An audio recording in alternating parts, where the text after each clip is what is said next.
Today we're talking about the biggest things that are holding you back as a bedroom guitarist and how to cure it. Now, the first thing is, what is a bedroom guitarist, right? Well, a bedroom guitarist is somebody who plays a lot at home, maybe doesn't gig very often or jam with other people very often. And a lot of the times the skill set between a bedroom guitarist and a professional touring musician isn't that much different. But there is that feeling of, why are these people who are playing live and going on tour have all these extra skills than I do? Like, what am I missing as a bedroom guitarist to break out of my same routine, right? And the answer is gonna surprise you. It's not adding more secret scales or riffs or chords. It's way more than that. Let's dive in. So the first thing that is holding you back as a bedroom guitarist is your luxury of time. And no, I don't mean how good your literal time is with a metronome. I mean the time you have to make decisions, whether it be during a solo or your rhythm playing, right? A lot of times we're playing along with a jam track and maybe we played something that, well, it didn't sound very good, or, oh, we're going to C minor next, which means I can use this other scale here, right? We have time to think when we're in the bedroom. But when you're on stage, everything needs to happen immediately. There is no time for thought, so you're really forced to flow through and really know the ins and outs of your knowledge. Now, a way to remedy this is by jamming with other people. And this is gonna be the biggest thing. I'm gonna scream this to the hills for this whole video, okay? If you're a bedroom guitarist, the best thing you can do for your playing and your musicianship and your guitar playing, everything, is play with other people. And I don't want the excuse of, well, I don't have any friends who play guitar.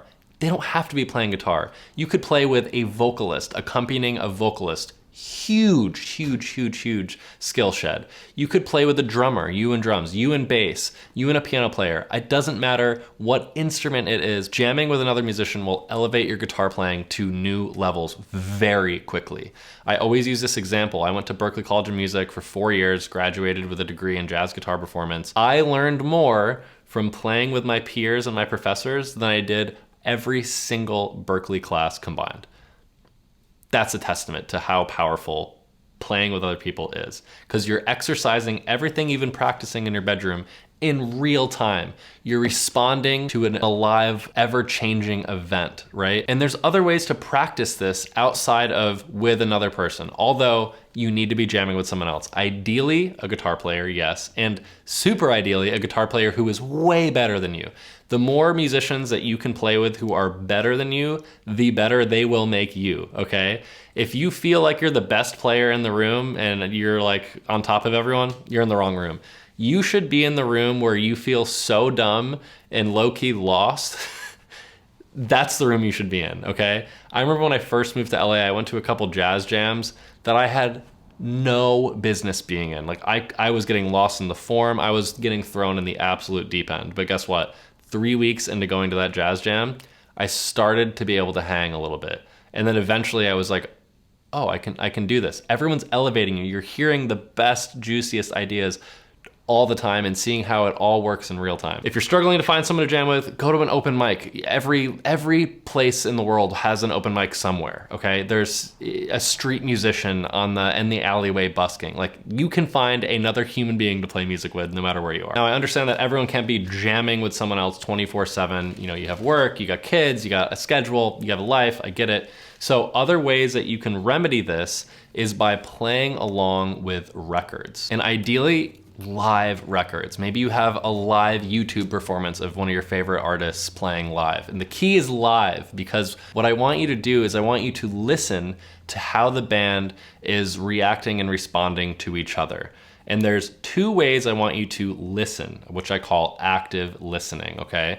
This means we're not listening to solo ourselves, we're listening to see and hear what is happening in real time. So you can do active listening from a soloist's perspective, which means you're going to be listening to what the soloist is playing and seeing how the band reacts to them. Or you can listen to the rhythm section and see how the soloist is responding to the rhythm section. Now you might say, well, they're both kind of the same thing. They're both just responding to each other in real time. But focusing on either just the soloist or just the rhythm section will really give you the ability to hear who's sparking which idea, okay? Maybe the soloist, it's in a slow blues, and then you hear the soloist all of a sudden go, like really aggressive, and then the drums kick in really loud and the organ player starts and everyone goes up, right? What you might not have noticed is maybe right before that, the drummer started going building up, and the soloist went, oh crap, I better start following along with the rhythm section because they're building, so I need to match that energy, right? Live music is such a ever-evolving, living thing. It's like a dog, like my Chihuahua, who's just, like, he's making his own decisions right now, and he's changing his decisions based on his environment. If I throw him a toy right now, he's gonna run after it. Maybe he brings it back to me and we continue playing, maybe he doesn't, right? Same thing. I'm playing rhythm guitar in the band and I start hitting some upper structure voicings higher up, and then the soloist hears that, goes off his path, joins mine for a second, and then he starts playing some weird rhythm thing and the drummer hatches onto it, and then it's like ebb and flow, give and take, right? The whole experience of live music. And this is really hard to practice, right? Because we can't just have a full band in our house all the time, right? It's hard enough to find one person to jam with us. So as a bedroom guitarist, playing along with live records, okay? First, active listening. Second, playing along. I never ever want to encourage the use of AI because it will probably soon replace these lessons, but there are some AI tools that allow you to take certain instruments out of a recording. So maybe you're listening to a Derek Trucks solo and you can have AI remove the Derek Trucks solo portion of it, but you have the full band behind you still. You know, that's an idea. Or just solo, honestly, don't use AI because it's gonna ruin everything.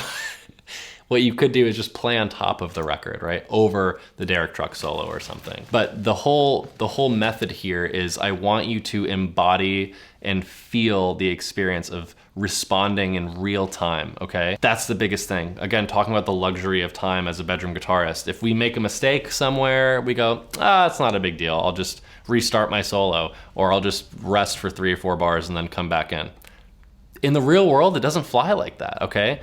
We're like crossing the freeway, okay? You gotta be intentional, deliberate, and quick if you're running across an active highway, right? Or else you're gonna get hit by a car. I just can't stress enough like how important this is, okay? And this leads me to one more thing about bedroom guitarists is sometimes I find that my students who I consider bedroom guitarists, right, are amazing players, but they're really afraid to mess up. They're afraid to make a mistake, and if they do make a mistake, everything falls apart. Game over, solo done, song over, gotta restart. And that's a big difference between a bedroom guitarist and a pro guitarist, right?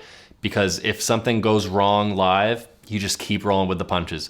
Play through your mistakes, keep going. Make it seem like it was part of the plan all along. And that really just has to do with confidence at the end of the day, right? How confident are you in your playing to nail that part, to nail going through, hearing something that is completely wrong, and then rolling with the punches and being unfazed, right? So when you're jamming along to these live records or jamming with someone else, if you make a mistake, do not stop. Keep going no matter what, okay? That is your biggest asset into getting out of that bedroom guitarist category. A lot of bedroom guitarists also struggle with how to practice. So I wanted to give you a free copy of my ebook, How to Practice, which is a whole ebook for free that literally just tells you how I practice, gives you months and months of full structured what to practice plans, and so much more philosophy and theory behind the art of practicing. So get that right below in the description, absolutely free. I could go on about this all day long, but really if you're a bedroom guitarist, you're so close to the next evolution of your guitar playing. It's really as simple as playing with other people and having those experiences of reacting in real time and communicating with a band without talking, right? Not going, okay, I want to go to the bridge now. Just playing your solo, get a real ton of energy, and you turn and look, and poof, now you're at the bridge, right? It's like an unspoken language. It's the most beautiful thing. Get out and play with as many people as you can. Ideally, they're better than you. Again, the more better people you play with, the better you will become at your instrument. Doesn't matter what you're doing. Anyways, thank you so much for tuning into this video. If you found this video useful, hit that subscribe button. You know the drill. It really helps me out. It's a free way to support this channel, keep more videos like this coming to you and other guitar nerds here on YouTube. If you're interested in learning more guitar from me in a much more structured day-by-day manner, check out my website, thedonutdoctor.com, which is home to all of my guitar lesson libraries, my masterclasses, my learning pathways. We do live streams every month. So much more, and a really awesome community of dope guitar players on there. So if you are interested in checking it out, the link is right below, thedonutdoctor.com, and I'll see you next time.